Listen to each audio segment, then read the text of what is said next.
tó ọlọ́run Elédùmarè ó dọwọ́ rẹ o ọba ògóògó ọba àjíkí ọba àjíkí ọba afẹ́nifẹ́re ọba àdùàpẹ agbẹnimọ́dẹ̀yìn afọnimọ́ṣẹ̀rẹ̀gún ọba alógunlọ́lá ní ìlẹ́yẹ ọ̀gbọ̀gbà tí gba ará àdúgbò abo ọ̀gbọ̀gbọ̀ tí fi yọmọ ẹ̀ nínú ọ̀fìn ìbà dáńgbọ́n bàbá kókó èrò àkàtàpá bàbá lóṣùn aṣọ mẹ́ẹ̀ẹ́dínlógún láṣọ ṣàpàná ọ̀kan ní yímiyími gbẹ́kẹ́ ọgọgọ rúmọrúmọ apanimọ̀hágún olókìkí òru ìbà lọ́wọ́ yín àti ìdìmújẹ èèyàn ẹ̀yin lájẹrò òru bẹ́ẹ̀ náà ní ẹ̀yin lájẹdẹ yẹmọbì àtòrò òru jẹ fún ọ̀gá lanta ìbà yín o àrùgbà aṣọ mọ́balẹ̀.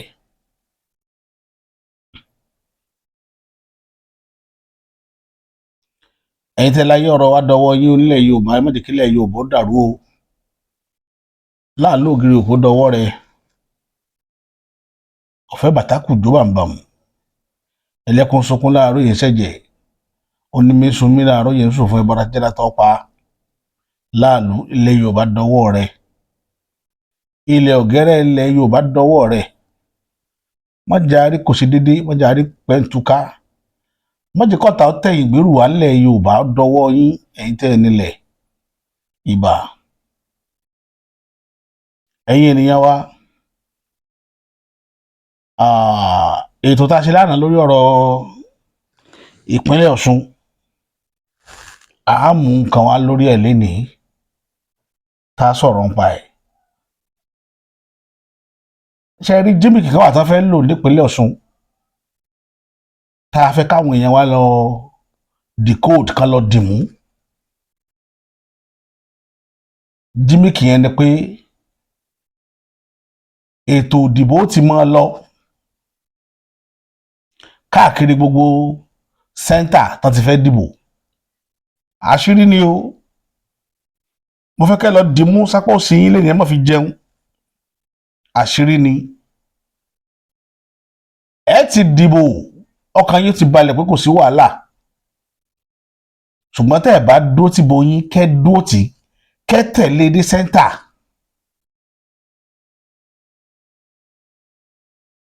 kò lè ṣe sẹ́ńtà mọ́mínú ẹ padà discover pé àwọn void tó wà nínú bòyìn ju iye èèyàn tó dìbò lọ tàbí kí wọ́n sọ pé iye èèyàn tó dìbò pọ̀ ju èèyàn tó register lọ tó ṣe accreditation jímìkì kanu nù jímìkì tán fẹ́ lò sẹ́ńtà tá a bá ti mọ̀ pé bòwó pọ̀ ju ìbò Adeleke ó ti pọ̀ jù sẹ́ńtà yẹn target center ni ibẹ̀ ní kẹ́tì gbogbo ibi tí ìbò ti pọ̀ jù nípínlẹ̀ Ọ̀ṣun tó mọ̀ pé ìbò ńlá bulk vote ló máa wá láti bẹ̀ àwọn èèyàn tó bá wà níbẹ̀ gbọ́dọ̀ dúró bí akọni tó ṣetán láti fẹ̀mí ara wọn ṣòfò wípé lórí ìbò yìí gbogbo ibi tí ò bá gbà láàfin fún ẹni tí ò bá ti ní ẹ̀mí tí ò láyà tí ò sì ní ìka jẹ tẹ́lẹ̀kùn ẹ má jẹ́ ó dúró níbi irú àwọn ìbò bẹ́ẹ̀ o ẹ sì má jẹ́ kọ́dà lèyìn ó dúró ń bẹ̀ àwọn ibi tí wọ́n ti ra party jet mọ́ yín lọ́wọ́ òun ni mò ń dọ́gbọ́n sọ fún yín níbi tí bulk vote bá wà wọ́n da ìbò rú ń bẹ̀ èyí tí wọ́n sì fi dàrú ni pé wọ́n wọ àwọn ìbò tẹ́ẹ̀ tí ń dìbò látàárọ̀ wọ́n wá jẹ́ kí ìbò tí wọ́n dì ń bẹ̀ pọ̀ ju ìbò àwọn èèyàn tí wọ́n accredit lọ ká pé èèyàn tí wọ́n accredit lójú ọ̀sán jẹ́ 50 ọgbọ́n tó fẹ́ dá nìyẹn o èèyàn 50 la accredit ṣe pé tí èèyàn 50 yóò bá wá padà wá dìbò táwọn èèyàn yóò padà bá wá dìbò ìsídà kíbo wọn less than 50 kò gbọ́dọ̀ pọ̀ ju 50 yẹn lọ tí wọ́n ṣe accreditation fún nǹkan tá a tọ́ láti sọ nìyẹn ẹ̀yin 50 lẹ wá tẹ́ ẹ ṣe accreditation tán sáyìn pé ẹlẹ́tọ̀ọ́ láti dìbò pé ẹ qualify lọ́wọ́ àárọ̀ ó wá dọ̀sán gbàtẹ́ wàá dìbò àwọn aréyàn 70 ṣe é mọ̀ pé èrú ti wà ń bẹ̀ irú àwọn ọbọ bẹ́ẹ̀ wọ́n cancel center yẹn ni tọ́mọ́lẹ̀ sí lè cancel center yẹn yóò máa affect ìbò Adémọ́lá Adélékè ìtẹ́fẹ́ ṣe nìyẹn gbogbo ibi tí ìbò Adémọ́lá Adélékè bá ti lòkè jù ẹ lọ mọ́ sọ kí party agent ìmílẹ̀ bá ti ṣe accreditation tán ní kò yẹ àwọn èèyàn tó ṣe accreditation tó bá wá ń dìbò tó bá ti ń ka ìbò tẹ́ ẹ bá ti ń gbọ́ pé ìbò Adeleke 1 ìbò Adeleke 2 tí ìbò Adeleke bá ti ń ju ìbò iye èèyàn tí wọ́n ṣe accreditation fún ìbò bẹ̀yẹ wọn ò ní ká máa káńsù ẹ̀ ní o tábàlẹ̀ ti lè káńsù ẹ̀ inú ìbò Adeleke ni wọ́n ti yọ dànù yẹn ọgbọ́n tí wọ́n fẹ́ dá nìyẹn so ẹ ní láti wà very careful ẹ ní láti wà very very careful ẹ máa ṣọ́ ìbò yín lọ́tún lọ́sì tí wọ́n fi kà á lójú yín kí wọ́n tó gbé ìrìnàjò yín lọ sí collation center àṣírí ibẹ̀ mò ń gé fún yín yẹn o àṣírí ibẹ̀ ni mò ń gé fún yín ṣé ẹ mọ̀ pé ó ní ṣíìtì kan tẹ́ máa lò irú èmi sì mo ṣe pàṣẹ ìjẹun dáadáa ṣíìtì kan wà tẹ́ wọ́n máa fún yín tó jẹ́ pé ìwọ tó jẹ́ pàṣẹ ìjẹun máa sáyẹ̀nsì wọ́n ń pè kíní fọ́ọ̀mù kíní kan lórúkọ tá a máa ń pè fọ́ọ̀mù yẹn ká má ti lè sáyẹ̀nsì pé lágbájá aa ó ní 10 ad ó ní 15 ac wá ní 30 ẹ ti mọ̀ pé ac yẹn ló win tí wọ́n pàṣẹ yẹn wá sáyẹ̀nsì pé òkè o èmi ní pàṣẹ agent fún ac mo sign mo rí i pé ac ti win 30 náà ní 30 yẹn tó sáyẹ̀nsì yẹn mú fóònù rẹ kó snap ẹ̀ pàkàm tó sáyẹ̀nsì tí ọ́fíìsà àwọn INEC náà sáyẹ̀nsì ìjà fọ́tò rẹ̀ pàkàm kò jù sápà àbí kò jù sórí atẹ́gùn tó bá ti lè jù sórí atẹ́gùn ó ti lọ kò sẹ́ni tó lè withdraw rẹ̀ mọ́ gbogbo ayé ò rí ìtẹ́ fi lè ṣẹ́gun kínní yẹn nìyẹn àwọn yóò ti dẹ̀ ló lágbára àti ṣe gbogbo wàhálà wọ̀nyí torí ẹ̀ ní tí gómìnà Adeleke nídìí sí ni pé kí wọ́n máa káàkiri láti máa ṣe mítìn pẹ̀lú àwọn pàṣẹ jẹntì wọn àwọn pàṣẹ jẹntì yìí ni kẹ́ máa bẹ̀ kí wọ́n dúró déédéé ká má lọ gbé ọmọ bàfọ́sùn ẹnìkan náà wá sí wa lójú inú màá gbé wọlé sí i ó sọ̀rọ̀ nípa ìdìbò 2027 but tá a bá fẹ́ dá nǹkan wò tẹ̀sán ni yóò kọ́kọ́ wáyé lórí ìbò ìròyìn tó kọ́kọ́ fẹ́ wáyé ná lórí governorship wọ́n á tẹ̀sí ẹ̀mí kan tó bá ti lè work òun ni wọ́n lò ní general election so ìtí bàbá yẹn wá sọ mo fẹ́ kí gbogbo ẹ̀yin yẹn tẹ́ jẹ́ ọmọ ẹgbẹ́ àkọọdù tẹ́ wà lẹ́yìn tẹ́ ń ti Adémọ́lá Adélékè lẹ́yìn kẹ́ ẹ gbọ́ kẹ́ ẹ dẹ̀ mú lò màá gbọ́gbẹ́ nìyẹn wọlé sí i. Nigerians, listen, I have a revelation to reveal to all of you, and this is going to save Nigeria's future. Please pay attention. First of all, I want to let you know that I worked with INEC during the last presidential election, and I was actually a presiding officer. Yes, I was a presiding officer who worked with INEC during last presidential election. And I will tell you what happened before I will tell you what is going to happen next year, and I'll give you a solution to what will save Nigeria next year. Now, over to what happened the last election. During the conducting of the election, we were all logged in as presiding officers. And along the line, the portal stopped working. Already, our tech officials had already told us that once the portal stops working, that everyone should submit the results offline. Now, what was the game? The game was submitting offline, and whenever they log in, they will now submit it for us. That is after they might have done whatever they want to do. Now, what happened? After a few minutes, I noticed that everyone was logged out. I smiled, and I used a screenshot to save myself and my team that year. If not, we would have been mobbed. But because of the wisdom I applied, we were safe.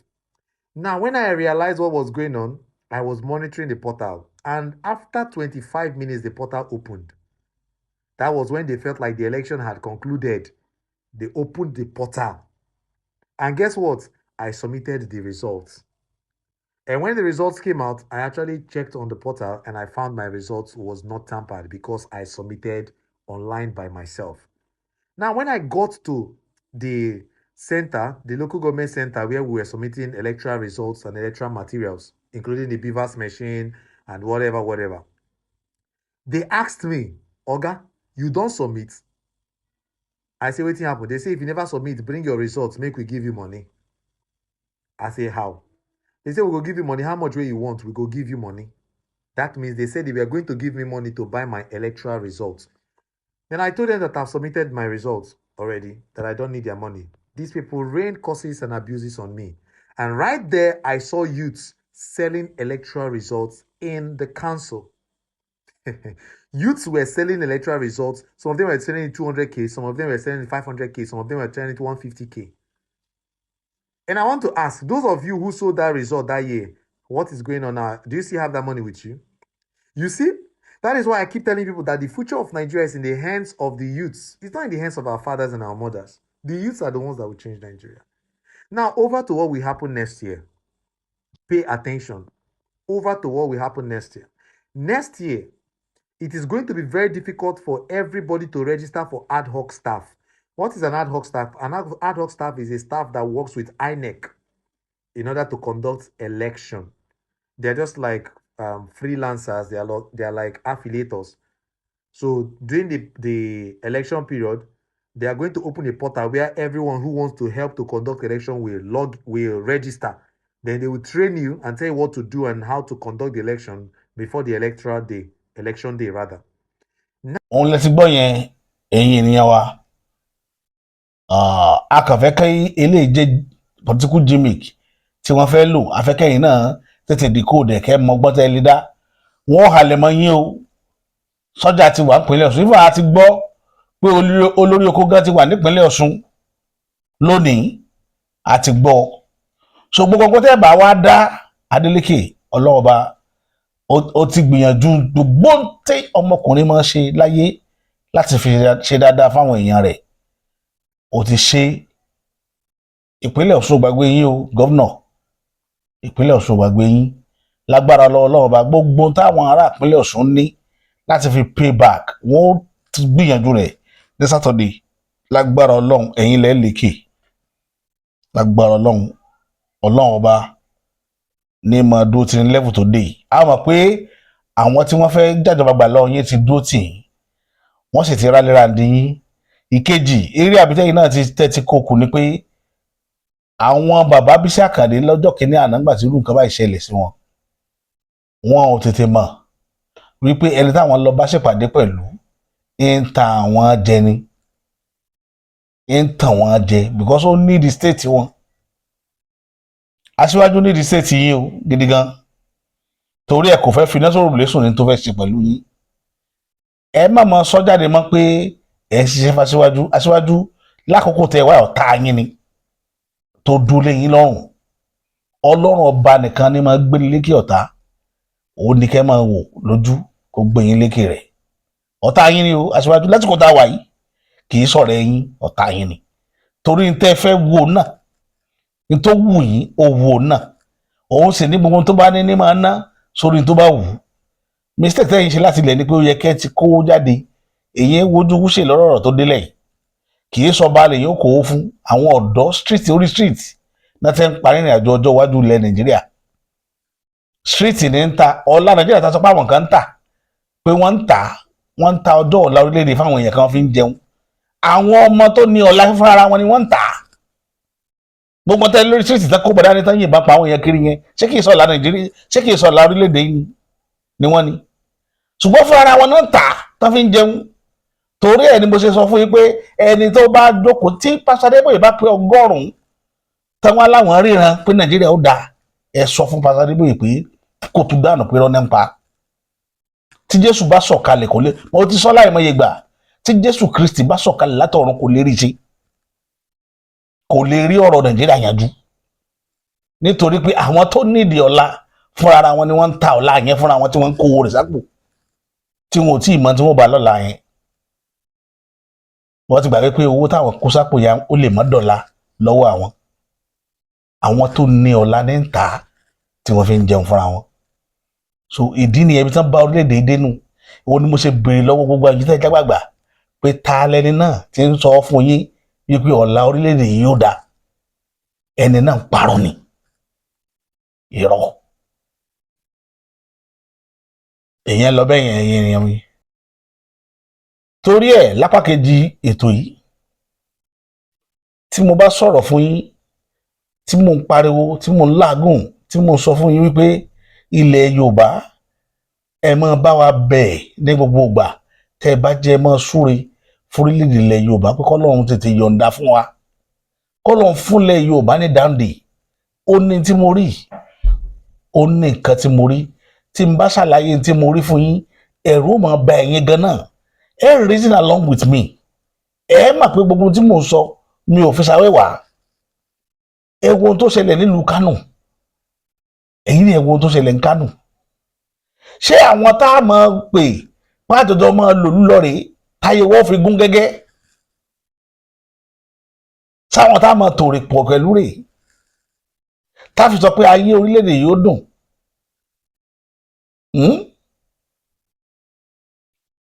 wọ́n ní àwọn kan wọ́n gbìmọ̀ pọ̀ wọ́n gbòrírí lọ́wọ́ ojú aya ojú lọ́wọ́ ojú ojú kọ ojú òṣẹ́ àwọn kan tó gbìmọ̀ pọ̀ wọ́n gbẹ̀rí ṣẹ̀ṣẹ̀ ayé ọrùn lọ́wọ́ òrùn kọ òrùn ràn wọ́n múra títí wọ́n tún gbìmọ̀ pọ̀ wọ́n gbójú mi lẹ́nà lọ́wọ́ Ọ̀rúnmìlà bàbá àgbọn mèrègún Ifá kọ̀ láti bá wọn tún lè fẹ̀ ṣe ṣùgbọ́n mo wá fi ń dá yín lójú lónìí kó dijọ́ tá bá tó fòrèrè fojú tójú bá kójú tó ṣẹ́ ó dijọ́ bá fojú mi tá bá fi òrèrè fóòrùn aya ọ̀rùn kóòrùn tó ràn ó dijọ́ tá bá fojú mi lọ́nà aya Ọ̀rúnmìlà bàbá àgbọn mèrègún fúnfá kí fọ́ tó bá wọn tún lè fẹ̀ ṣe ilẹ̀ Yorùbá ó dijọ́ táwọn nǹkan tí mo kà kalẹ̀ yìí bá tó bára wọn mu kẹ́ ẹ tó lè rí adùn lórílẹ̀‐èdè Nàìjíríà tí gbogbo yín tẹ́ ẹ dákẹ́ lé lórí tẹ́ ẹ ń wò tẹ́ ẹ múra sí gbèsè ayé yín èmi tí mò ń sọ̀rọ̀ mo mọ nǹkan tí mo rí ẹ wọjọ́ iwájú orílẹ̀‐èdè yìí dáadáa orílẹ̀‐èdè tá à ń pè lórílẹ̀‐èdè Nàìjíríà yìí sójọ bí téèyàn tí nǹkan ó ti jọra wọn èmi tí mò ń sọ̀rọ̀ mo mọ tí mo rí kéèyàn ó kó 1.5 billion kó dẹ̀ máa lọ sú àwọn ìyàwó fún ọkùnrin tó ti níyàwó lé tẹ́lẹ̀tẹ́lẹ̀ káwọn wá bèrè lódìdí gọ́vnà lọ́wọ́ pé gọ́vnà kí lẹ fowó ṣe kó la fowó ṣègbéyàwó fáwọn ará mi sáwọn tá a máa bá tónu tá a máa retí ọjọ́ ọ̀la lọ́dọ̀ wọn òdìdí gọ́vnà pírójẹ́tì oríṣiríṣi wà níbẹ̀ tó yẹ wọ́n ṣe ẹ̀yìn yìí lẹ lọ́tí mú mu ò dá tẹ̀ mọ́ títẹ̀ ń dànù ẹ sì ń gba táàsì lórí ẹ̀ owó tẹ gádà látara táàsì ẹ tó kó lọ ẹ lọ fi fẹ́yàwó fáwọn ọ̀dọ́ tí wọn ò níṣẹ́ lọ́wọ́ tí wọn ò láàbọ̀ ẹ fi fẹ́yàwó fún wọn nítorí ọ̀kẹ́ wáṣẹ́ fún wọn ọmọ kóngboro tí ń sàlùmọ́ jìrì kiri tá ń gbé bá kiri tá ń pè ní mọ́fúránpánò àwọn yẹn wà ń bẹ ẹ mójútọ́rọ̀ wọn o owó tẹ́ fi fẹ́yàwó sáwọn àrán táwọn bá tó rí tájọ mọ́ retí Ọlọ́run níjọ́ kan pé Ọlọ́run ó de tí Nàìjíríà ó ní ìtumọ̀ àánú yín ṣe mí gbogbo ẹ̀yin tẹ́ kí àwọn èèyàn wá sínú àdánwò yìí àánú yín ṣe mí tó bá jẹ́ pé àwọn tí ń tukọ̀ orílẹ̀-èdè ilẹ̀ Yorùbá tí wọ́n nígbàgbọ́ tọ́já ṣáájú fún wa wọ́n bá jẹ́ serious minded person kì í ṣe Adeleke ló yẹ kẹ́ kó tó rú mọ́ pé fẹ́ gbàjọba lọ́wọ́ rẹ̀ tipátipá àbí ká máa wá bá ṣe bọ́ kó nínú iṣẹ́ àtòsí tá a mọ bá a ṣe débẹ̀ ká máa wọ́nà bá ṣe bọ́ lọ́wọ́ àwọn amúnisìn àwọn wèrè tán kó wá tì tọpọlọ tí wọn ò ní kankan tán forí rò nínú ìrìn àjò ayé wọn mo ṣe àtiṣe kọ́dọ̀ wọn ò mójútó wọn wá ń fẹ́ yàwó 3,000 wọn fi 3,000 obìnrin lọ́kọ ẹ̀ná 1.5 billion láti fi obìnrin 3,000 lọ́kọ ẹ̀yin ènìyàn mi ẹ̀yin náà wo fídíò ọ̀hún. èmi máa ń wọ́ndà mo dẹ̀ máa ń wọ́ndà gan-an ẹ jọ báwo ni àwa àti àwọn Haúsá báwo la ṣe jọ di ọmọ orílẹ̀-èdè kan náà èmi yìí pẹ̀lú àwọn Haúsá báwo la ṣe jọ di ọmọ orílẹ̀-èdè kan náà mò ń wọ́ndà o tó bá fẹ́ bínú kó bínú orí kan tí Al-Jazeera tí wọ́n kọ wọ́n sọ pé Nigerian government ó ń ṣe mass wedding fún àwọn 3,000 instead kí wọ́n sọ pé Kano State wọ́n ń ṣègbéyàwó fáwọn géńdé 3,000 ẹ jọ ẹ̀yin leaders àwọn Haúsá ó wù yín bí àwọn èèyàn yín ṣe rí yẹn ẹ̀yin láìkí báwọn ọmọ ìyá yín bọ́ ṣe rí dáadáa àbí ìwọ fẹ́ níyàwó tó máa bá sùn bọ̀tì ò lówó tó sọ fún àwọn àna, ò lówó bẹ́ẹ̀dì, ò lówó gáàsì, ò ní kankan. Ìwọ kan tó wá jẹ́ gọ́vnà, ó wá lọ wá 1.5 billion owó ìlú, ó wá fi ń ṣe márẹ́jì fún ẹni tó ti níyàwó méjì tó fẹ́ fẹ́ ìkẹta. Ó wá ṣe márẹ́jì fún ẹni tí kò tí mọ̀ tí ó fa yí ẹ̀ ṣe tó fẹ́ fẹ́ ọmọ 17 years old. Ìwọ ń fi owó ìlú ṣe wedding fún wọn. Ó dẹ̀ expect pé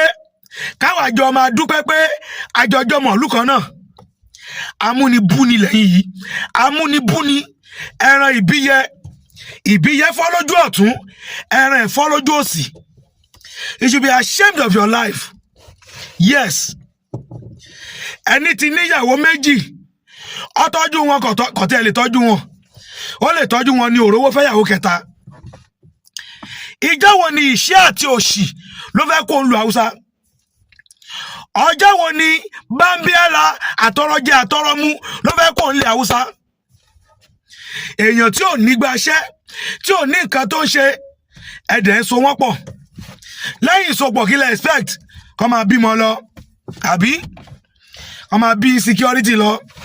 kó máa bí unemployment lọ, kó máa bí illiteracy lọ, kó máa bí backwardness lọ. Ó sì yé mi, ẹ̀yin tẹ́ ẹ jẹ́ political leaders wọn yìí, ẹ fẹ́ wá àwọn tí ó máa dìbò fún yín lọ́jọ́ iwájú,